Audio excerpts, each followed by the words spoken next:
I am going to take you all on an Eras tour of Erica by sharing some fun stories of growing up with my extremely driven, passionate, energetic, and caring sister. So starting back when we were kids in our debut era, that's Taylor Swift's first album, we really enjoyed playing make-believe together. So we had imaginary dance recitals, we had pretend cities out in our front yard, fully equipped with like a Taco Bell drive-through in the mailbox, get the chalupas.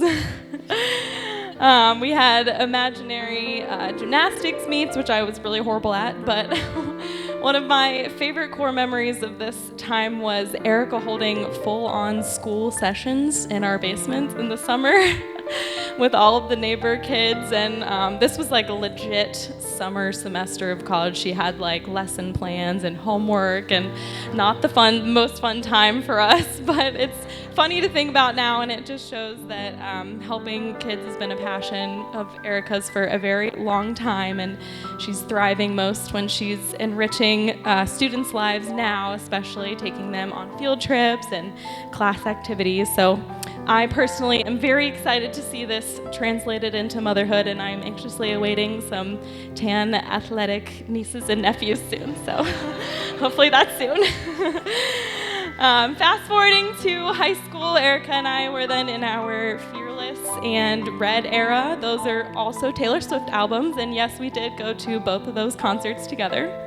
But my favorite memory of Erica during this time was, as mentioned, cheering her on during her gymnastics meets. And even though the meets dragged on for way too long a lot of the time, they were all-day events, it was still very fun to see her excelling. And a lot of it was due to how hardworking she is, and that dedication is still very much true today. And it's something I really admire about you, Erica, is how committed and hardworking you are. So moving on to our 1989 Reputation era, once again, Taylor Swift albums, and yes, we did go to both of those concerts as well. I distinctly remember my husband Peter picking us up after the Reputation concert, and we're both just like crying in the car, just so happy because it was such a blast. But during this time, we didn't live in the same city, but I still got to watch Erica as she fought through law school and achieved her goal of getting a law degree, even though it wasn't her most favorite time ever. She still did it, and by now I hope that you all are seeing a theme about Erica, which is how unwilling she is to give up easily on something. And this is just really great traits to have going into a marriage, and I think that's just really exciting to see how that plays out in marriage too. So finally, we're in our present day era, and many Taylor Swift albums have passed since then, culminating in the Eras tour last year. So during this time, Erica and I actually lived a couple doors down from each other before Peter and I bought a house.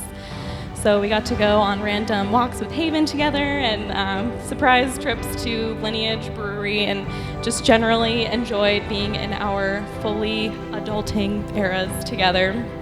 And again, I've been fortunate or unfortunate, with however you want to look at it, to receive some of these phone calls along the way about some of the big life decisions that he's had. Like, what do you think of this? What about that? What if this? What if that? Should I go to Johns Hopkins, or should I go to this other, extremely smart school that barely anybody can get into in the world? Or at the grocery store, it's like, hey man, that avocado looks just like that avocado. So if you could pick one, that'd be great. Thanks. Over the years, I've seen this guy kind of waver over tough decisions, but there's one decision that he made without wavering at all. One day I got a call, and he said, Raphael, which is the fake name he used to use. She's the one. I'm going to ask her to marry me. He didn't stutter. He didn't waver. He knew exactly what he wanted, and he knew it was the right decision. And so you know what that tells me? She's perfect. Absolutely perfect. And Erica, this might sound super cliche, all right, but you can ask anyone out here, anyone that's married, right? Your spouse becomes your best friend.